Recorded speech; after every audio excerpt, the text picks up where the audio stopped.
بسم اللہ الرحمن الرحیم۔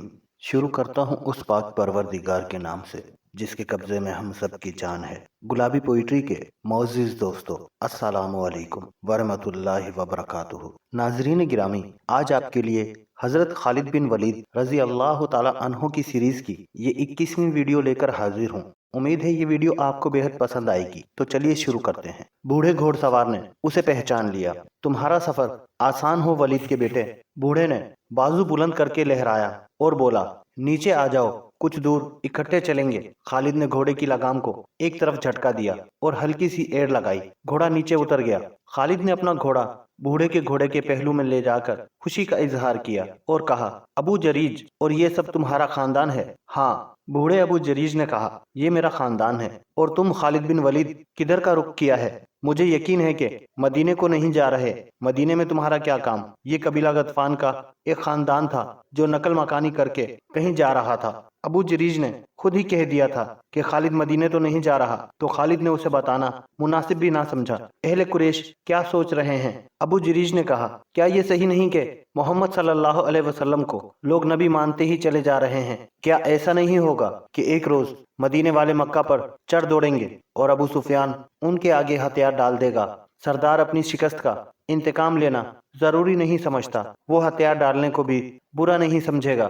خالد نے کہا، کیا تمہیں یاد نہیں کہ ہم سب مل کر مدینے پر حملہ کرنے گئے تھے تو مدینہ والوں نے اپنے ارد گرد خندق کھود لی تھی؟ خالد نے کہا، ہم خندق پھلانگ سکتے تھے، میں خندق پھلانگ گیا تھا، اکرمہ بھی خندق کے پار چلا گیا تھا، مگر ہمارا لشکر جس میں تمہارے قبیلے کے جنگجو بھی تھے دور کھڑا تماشا دیکھتا رہا تھا۔ مدینے سے پسپا ہونے والا سب سے پہلا آدمی ہمارا سردار ابو سفیان تھا۔ میرے بازوؤں میں طاقت نہیں رہی۔ ابن ولید ابو جریج نے اپنا ایک ہاتھ جو ضعیفی سے کانپ رہا تھا خالد کے آگے کر کے کہا، میرا جسم ذرا سا بھی ساتھ دیتا تو میں بھی اس موقع میں اپنے قبیلے کے ساتھ ہوتا۔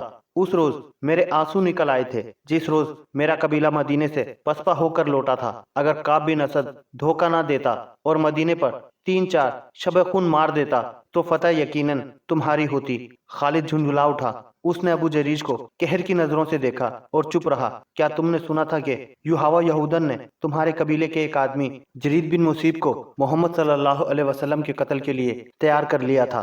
ابو جریج نے پوچھا۔ ہاں، خالد نے کہا، سنا تھا، اور مجھے یہ کہتے ہوئے شرم آتی ہے کہ جرید بن مصیب میرے قبیلے کا آدمی تھا۔ کہاں ہے وہ؟ وہ 1 سال سے زیادہ عرصہ گزر گیا ہے، اس کا پتہ نہیں چلا۔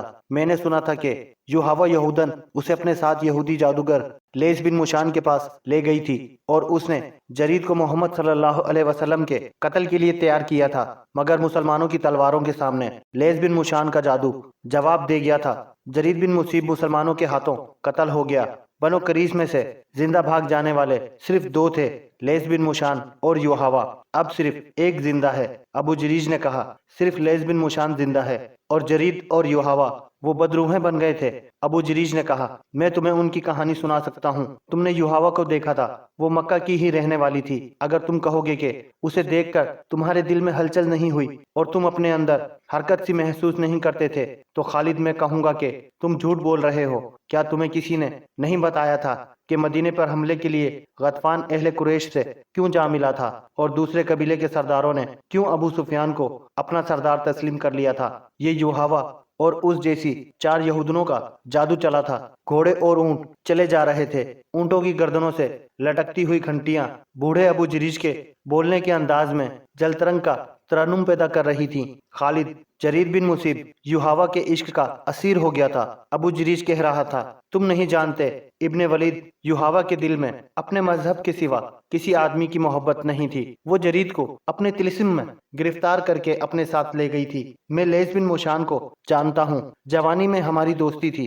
جادوگری اور شودہ بازی اس کے باپ کا فن تھا، باپ نے یہ فن اسے ورثے میں دیا تھا۔ تم میری بات سن رہے ہو ولید کے بیٹے یا اکتا رہے ہو؟ اب میں باتوں کے سوا کچھ نہیں کر سکتا۔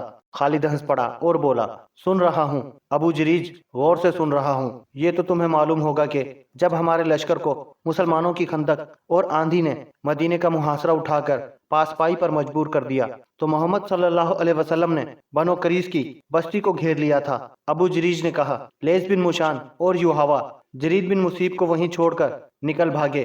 ہاں ہاں ابو جریج، خالد نے کہا، مجھے معلوم ہے کہ مسلمانوں نے بنو کریس کے تمام مردوں کو قتل کر دیا اور عورتوں اور بچوں کو اپنے ساتھ لے گئے تھے۔ میں جانتا ہوں کہ تم میری باتوں سے اکتا گئے ہو۔ ابو جریج نے ہنستے ہوئے کہا، تم میری پوری بات نہیں سن رہے ہو، مجھے یہ بات وہاں سے سناؤ۔ خالد نے کہا، جہاں سے میں نے پہلے نہیں سنی، میں وہاں تک جانتا ہوں کہ جرید بن مصیب اسی پاگل پن کی حالت میں مارا گیا تھا جو اس بوڑھے یہودی شودا باز نے اس پر طاری کیا تھا، اور وہ خود یوں ہوا کو ساتھ لے کر وہاں سے نکل بھاگا تھا۔ پھر یوں ہوا، ابو جریج نے کہا، خود کی پہاڑیوں کے اندر جو بستیاں آباد ہیں، وہاں کے رہنے والوں نے ایک رات کسی عورت کی چیخیں سنی۔ 3-4 دلیر قسم کے آدمی گھوڑوں پر سوار، تلواریں اور برچیاں اٹھائے سرپٹ دوڑے گئے، لیکن انہیں وہاں کوئی عورت نظر نہ آئی اور چیخیں بھی خاموش ہو گئیں۔ وہ ادھر ادھر گھوم پھر کر واپس آ گئے۔ یہ چیخیں صحرائی لومڑیوں یا کسی بھیڑیے کی بھی ہو سکتی تھیں۔ خالد نے کہا، بھیڑیے اور عورت کی چیخ میں بہت فرق ہے۔ ابو جریج نے کہا، لوگ اسے کسی مظلوم عورت کی چیخیں سمجھے تھے۔ وہ یہ سمجھ کر چپ ہو گئے کہ کسی عورت کو ڈاکو لے جا رہے ہوں گے، یا وہ کسی ظالم خاوند کی بیوی ہوگی اور وہ سفر میں ہوں گے۔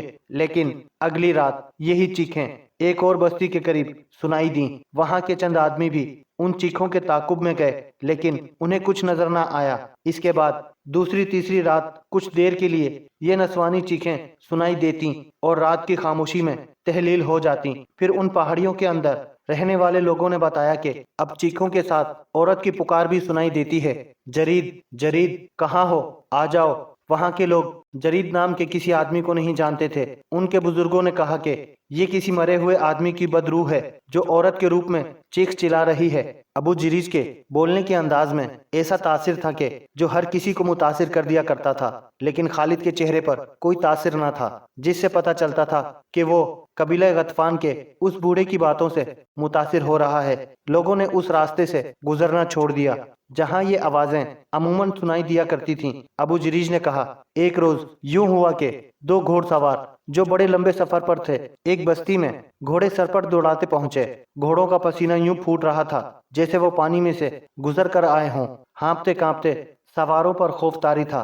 انہوں نے بتایا کہ وہ ایک وادی میں سے گزر رہے تھے کہ انہیں کسی عورت کی پکار سنائی دی، جرید ٹھہر جاؤ، جرید ٹھہر جاؤ، میں آ رہی ہوں۔ ان گھوڑ سواروں نے ادھر دیکھا جدھر سے آوازیں آ رہی تھی۔ ایک پہاڑی کی چوٹی پر ایک عورت کھڑی ان گھوڑ سواروں کو پکار رہی تھی۔ وہ تھی تو دور لیکن جوان لگتی تھی۔ وہ پہاڑی سے اترنے لگی تو دونوں گھوڑ سواروں نے ڈر کر ایڑ لگا دی۔ سامنے والی چٹان گھومتی تھی۔ گھوڑ سوار اس کے مطابق وادی میں گھوم گئے۔ انہیں 3-4 مزید موڑ مڑنے پڑے۔ گھبراہٹ میں وہ راستے سے بھٹک گئے تھے۔ وہ ایک اور موڑ مڑے تو ان کے سامنے 30-40 قدم دور ایک جوان عورت کھڑی تھی جس کے بال بکھرے ہوئے تھے اور وہ نیم برہنہ تھی۔ اس کا چہرہ لاش کی مانند سفید تھا۔ گھوڑ سواروں نے گھوڑے روک لیے۔ عورت نے دونوں بازو ان کی طرف پھیلا کر اور آگے دوڑتے ہوئے کہا، میں تم دونوں کے انتظار میں بہت دنوں سے کھڑی ہوں۔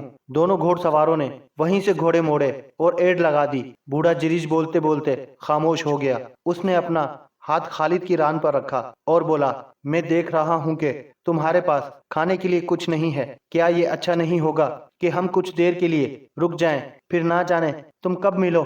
تمہارا باپ ولید بڑا زبردست آدمی تھا۔ تم میرے ہاتھوں میں پیدا ہوئے تھے۔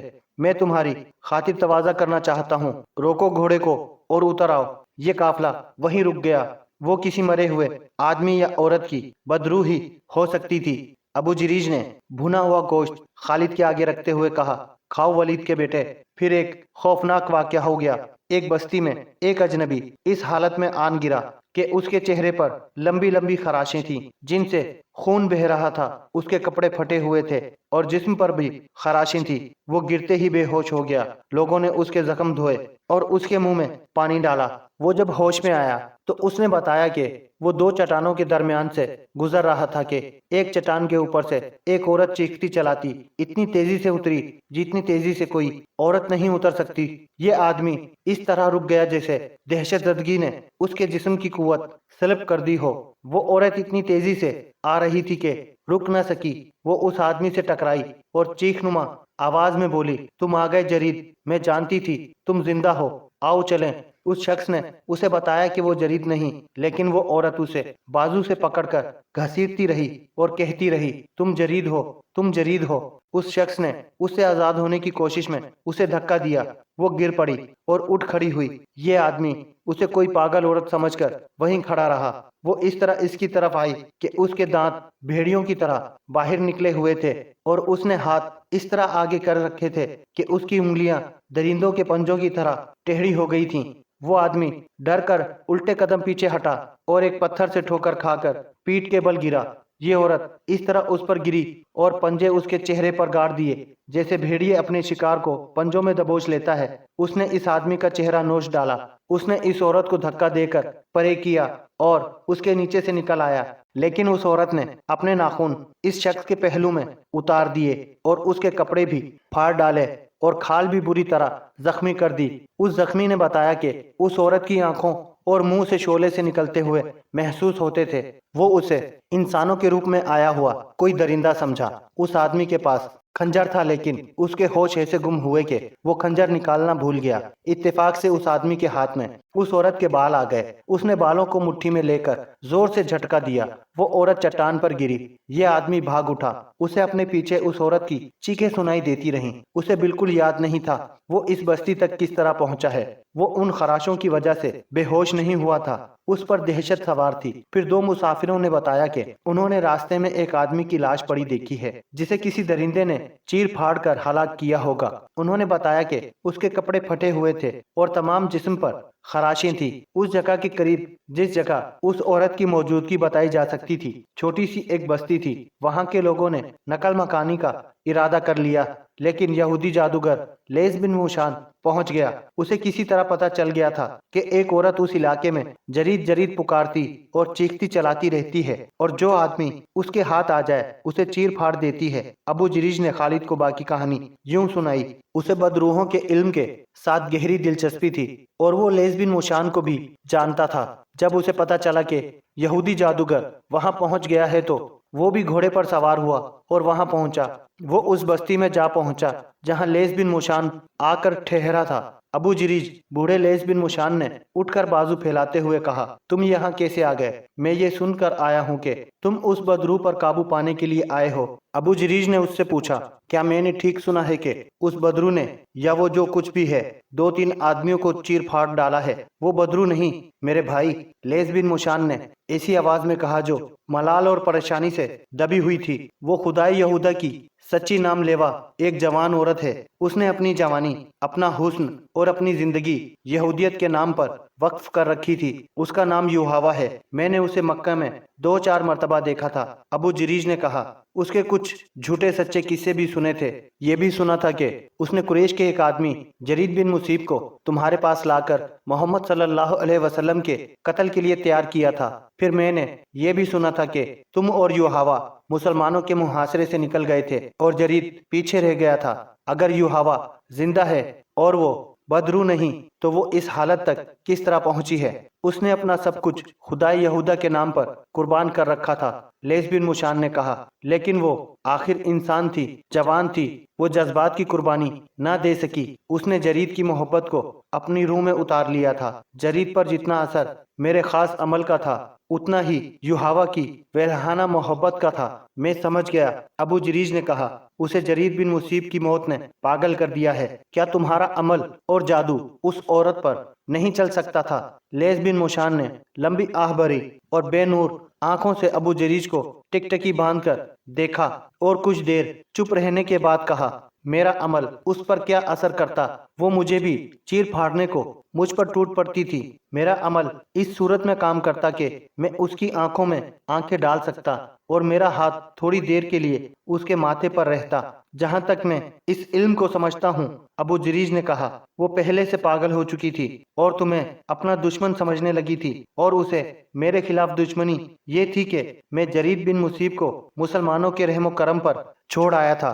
لیس بن موشان نے کہا، میں اسے اپنے ساتھ لا سکتا تھا، لیکن وہ اس حد تک میرے طلسماتی علم کے زیر اثر آ چکا تھا کہ ہم اسے زبردستی لاتے تو شاید مجھے یا یوحوا کو قتل کر دیتا۔ میں نے اس کے ذہن میں درندگی کا ایسا تاثر پیدا کر دیا تھا کہ وہ قتل و غارت کے سوا اور کچھ سوچ ہی نہیں سکتا تھا۔ اگر میں ایک درخت کی طرف یہ اشارہ کر کے کہتا کہ یہ ہے محمد، تو وہ تلوار اس درخت کے تنے میں اتار دیتا۔